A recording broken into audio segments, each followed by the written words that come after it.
Good evening, visitors. Welcome to the Australian War Memorial's last post ceremony.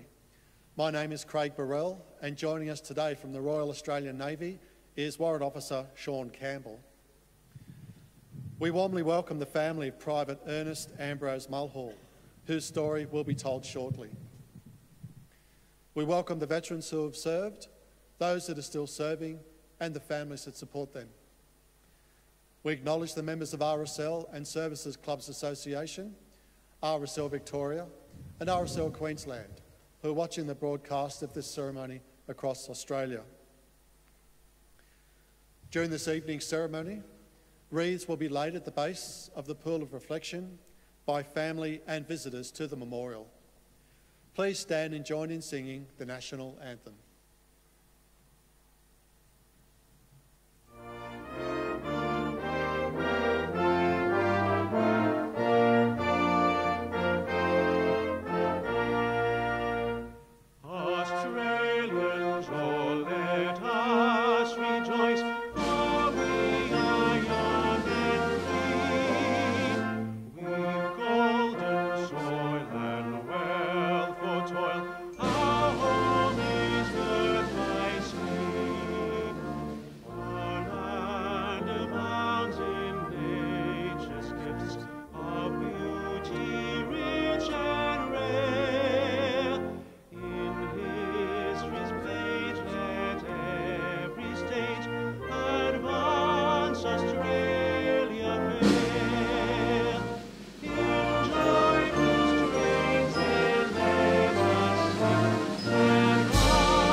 Please sit if you wish to do so.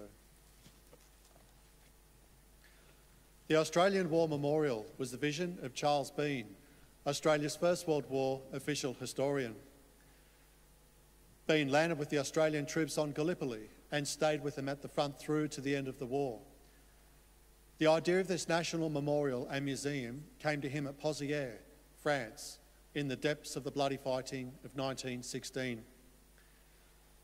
Bean's idea was that this would be a place where families and friends could mourn their loved ones buried in faraway places.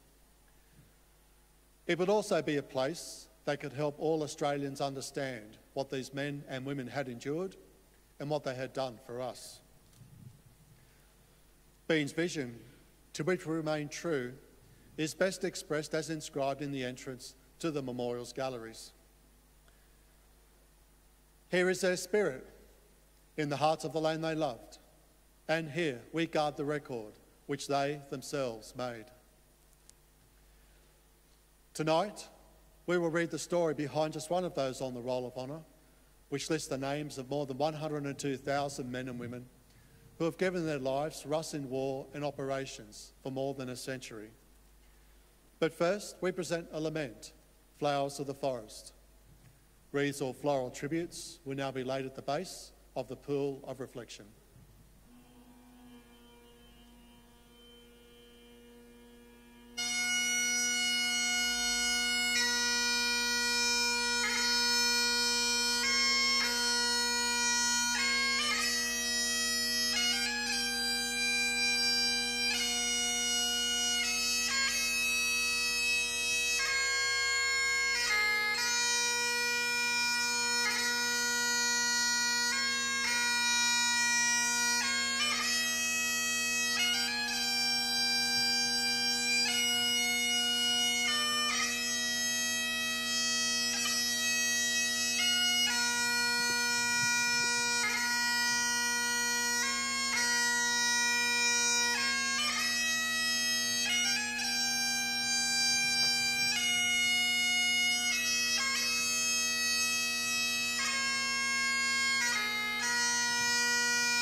Today we remember and pay tribute to Private Ernest Ambrose Mulhall. Ernest Mulhall, known as Ernie to his family, was born in 1895 in Dubbo, the eldest of 8 children to James and Elizabeth Mulhall. When Mulhall was about 15, he and the family moved to Nambucca region of northern New South Wales and settled in the town of Bowraville. Mulhall attended the local public school, worked as a general hand in tuck shop, the local grocery, and trained for 2 years as an apprentice baker. Mulhall enlisted into the Australian Imperial Force in October 1916. Within a month, he departed for England with the 36th Training Battalion. While en route to England, he fell sick and spent 21 days in hospital with the measles. He arrived in England in January 1917 and spent the next 5 months training. Mulhall arrived in France in May 1917 and joined the 56th Battalion, which he would remain with for the rest of his life. From May until July 1917, Mulhall and the 56th Battalion experienced the hardships and the drudgery of a war of attrition. They spent their time experiencing intermittent enemy artillery, gas and sniper fire, while manning the front, as well as training, resting and building refugee camps behind the front line. A highlight for the men came on the 12th of July, when King George V visited while they trained and rested at Lytham Camp. In mid-September, the 56th Battalion began marching north into the muddy and bloody Ypres region of Belgium. At this time, Mulhall briefly transferred into the 1st Australian Tunnelling Company. It is likely that he was sent to the Ypres salient to assist in the preparations for the Battle of Menin Road. The 1st Tunnelling Company in this period worked on digging advanced brigade headquarters and a deep dugout tunnel system in the Hooge crater, and assisted in laying plank roads to the front.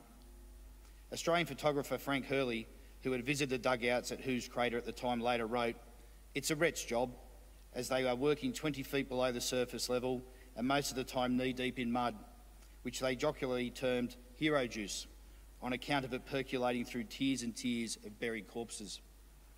On the 23rd of September, after providing aid to the tunnelling unit, Mulhall returned to the 56th Battalion in preparation for the Battle of Polygon Wood. This battle, a component of the much larger Allied operation known as the Third Battle of Ypres, began on the 26th of September 1917. At 5:50 a.m, Australian troops advanced out of their trenches into no man's land behind a heavy artillery barrage, the sound of which was compared to a roaring bushfire. The Germans also subjected the Australian troops to heavy artillery fire on the day of the battle. The German Ypres Corps alone fired almost 300,000 shells. The Australians reached their objectives but endured a series of heavy German counterattacks. Australian troops held the line but suffered 5,770 casualties in a single day. Mulhall was killed in this battle. The details of his death are unclear. However, it is likely he fell during the 56th Battalion's consolidation of the line, the area known as Jetty Wood, after other Australian units had successfully taken Polygon Wood earlier in the day. He was 22 years old. Mulhall has no grave, and his name is commemorated on the Menin Gate Memorial at Ypres, where the names of 54,000 soldiers who have no known grave are recorded. His name is also recorded on the headstone of his hometown in Bowraville, along with his names of his grieving mother and father. Private Ernest Ambrose Mulhall is listed on the honour roll on my right, among almost 62,000 Australians who died while serving in the First World War. His photograph is displayed today beside the pool of reflection. This is but one of many stories of service and sacrifice told here at the Australian War Memorial.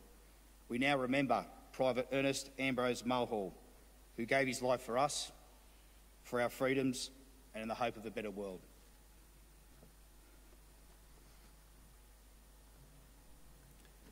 Please stand for the ode and the sounding of the last post.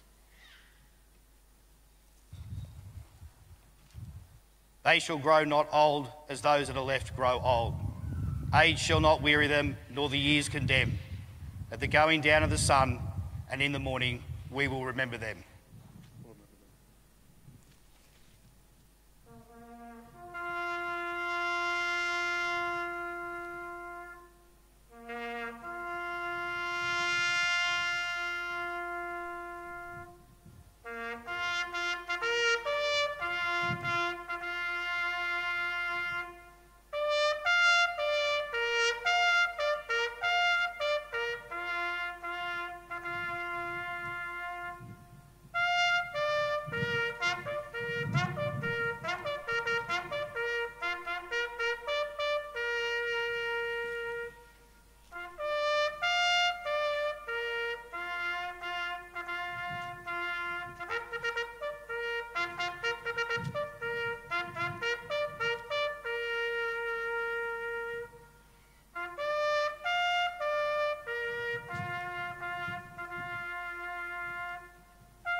lest we forget. Lest we forget.